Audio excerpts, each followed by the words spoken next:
આજે આપણે જોઈશું ગુજરાતી જનરલ નોલેજના સવાલ જવાબ જે તમને સ્પર્ધાત્મક પરીક્ષામાં મદદરૂપ થશે. તો ચાલો આપણે જોઈએ. પ્રશ્ન નંબર 1. વ્યસન મુક્તિ અભિયાન સૌપ્રથમ ક્યાં શરૂ થયું હતું? જવાબ છે કનોરિયા હોસ્પિટલ, ગાંધીનગર. પ્રશ્ન નંબર 2.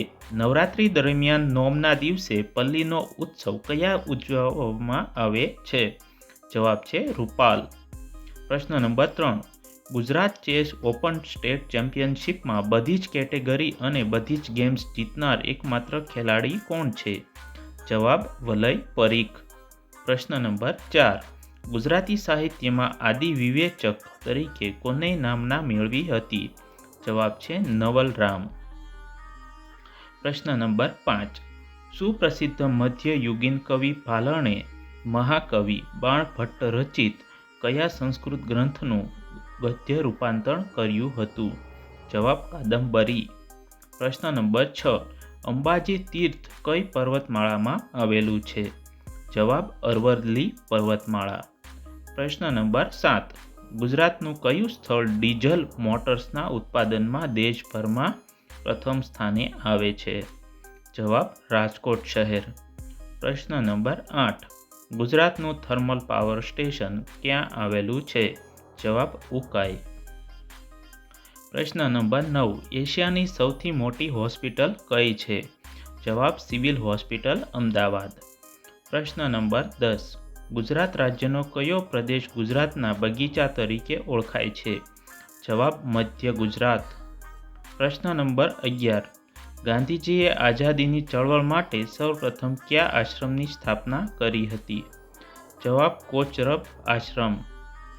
પ્રશ્ન નંબર 12. પેન્સિલ કલર અને મીણબત્તી નાટકના લેખક કોણ છે?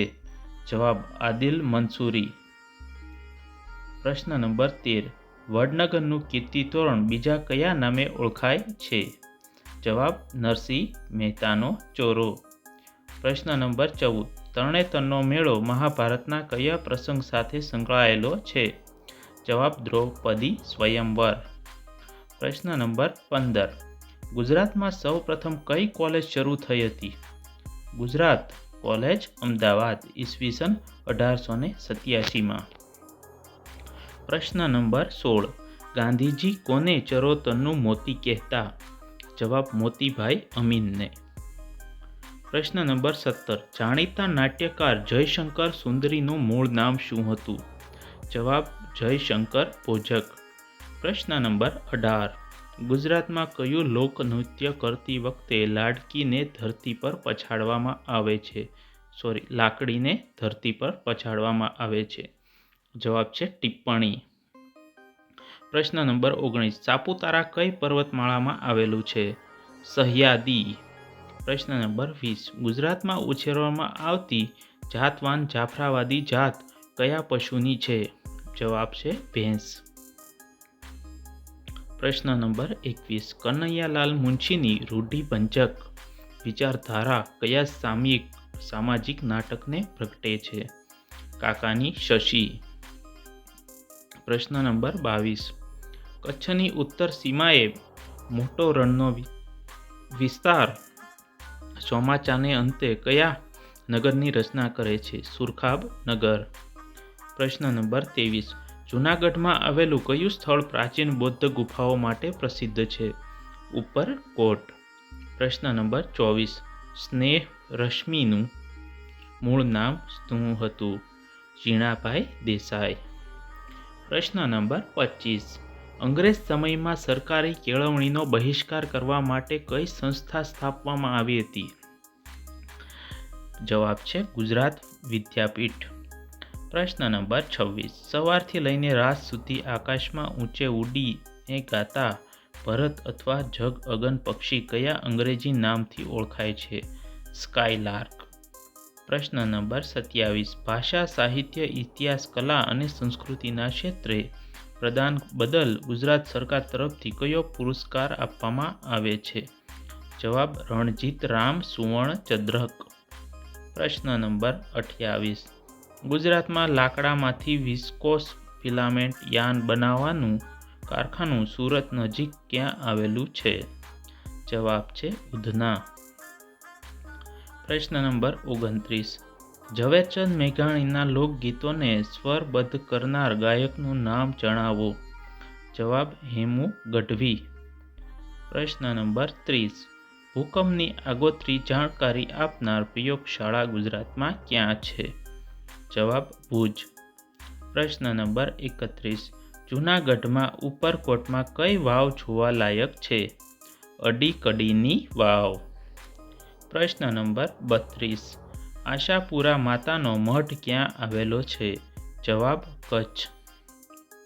પ્રશ્ન નંબર 33. કવિ દલપતરામે સ્વામિનારાયણ સંપ્રદાયના કયા સંત પાસેથી ધર્મ દીક્ષા લીધી હતી? જવાબ ભૂમાનંદ સ્વામી. પ્રશ્ન નંબર 34. રાણી સ્ત્રીપ્રીની મસ્જિદને કોણે અમદાવાદનું રત્ન કહી છે? જવાબ જેમ્સ ફર્ગ્યુસન. પ્રશ્ન નંબર 35. ગુજરાતમાં આવેલું કયું જ્યોતિર્લિંગ 12 જ્યોતિર્લિંગમાં સૌથી મોટું શિવલિંગ ધરાવે છે? જવાબ સોમનાથ. પ્રશ્ન નંબર 36. વિદેશમાં રહીને ક્રાંતિકારી ચળવળ ચલાવનાર ગુજરાતી ક્રાંતિકારી કોણ હતા? જવાબ સરદારસિંહ રાણા. પ્રશ્ન નંબર 37. અણહિલપુર પાટણની સ્થાપના કોણે કરી હતી? જવાબ વનરાજ ચાવડાએ. પ્રશ્ન નંબર 38. મંજીરા નૃત્ય એ ભાળકાંઠામાં વસતા કયા લોકોનું વિશિષ્ટ લોકનૃત્ય છે? જવાબ પંઠાર. પ્રશ્ન નંબર 39. મીઠાપુર શેના માટે વિશેષ જાણીતું છે? ટાટા કેમિકલ્સ ઉદ્યોગના માટે. પ્રશ્ન નંબર 40. ગુજરાત પ્રવાસન નિગમની સ્થાપના ક્યારે થઈ હતી? ઈસવીસન 1975માં. પ્રશ્ન નંબર 41. અહીં આપેલી હિન્દી કાવ્ય રચનામાંથી કઈ કૃતિ અખાની નથી? તો તે છે નરસિંહ મહારો. પ્રશ્ન નંબર 42. ગુજરાતમાં પ્રથમ રેડિયો સ્ટેશન કોણે શરૂ કરાવ્યું હતું? જવાબ મહારાજા સયાજીરાવ ગાયકવાડે. પ્રશ્ન નંબર 43. છાપખાનાનું શરૂ કરનાર પ્રથમ ગુજરાતી તરીકે કોણ હતા? દુર્ગારામ મહેતા. પ્રશ્ન નંબર 44. ગુજરાતનો કેટલો વિસ્તાર વેટલેન્ડ ધરાવે છે? 27,000 ચોરસ કિલોમીટર. પ્રશ્ન નંબર 45. ગુર્જર ભૂકાવ્ય રચનાના રચયિતા કોણ છે? સુંદરમ.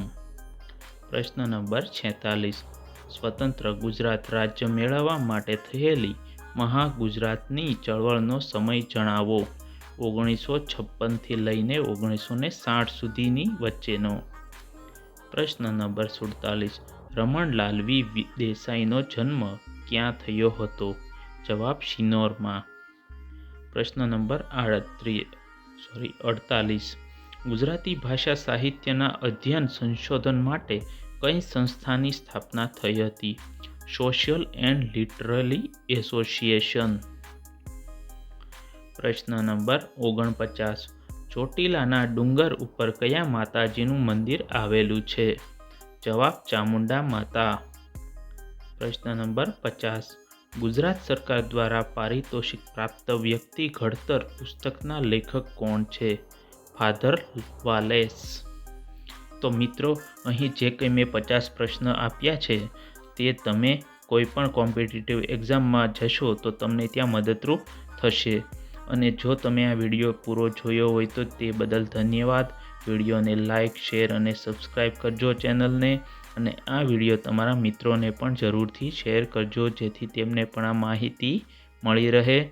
અને પ્લીઝ તમારા મિત્રોને પણ આ ચેનલને શેર કરજો જેથી તે પણ સબસ્ક્રાઈબ કરી બેલ આઇકન ઓન કરે. અને તમને આવી માહિતી બીજી જોઈતી હોય તો પ્લીઝ કોમેન્ટમાં જરૂરથી જણાવજો કે વિડીયો કેવા લાગે છે જેથી હું આવા વિડીયો બનાવતો રહું અને મને પણ પ્રોત્સાહન મળે. અને આવી રીતે ચેનલ પર સપોર્ટ કરતા રહેજો. તો મળીએ આપણે બીજા વિડીયોમાં. જય હિન્દ, જય ભારત.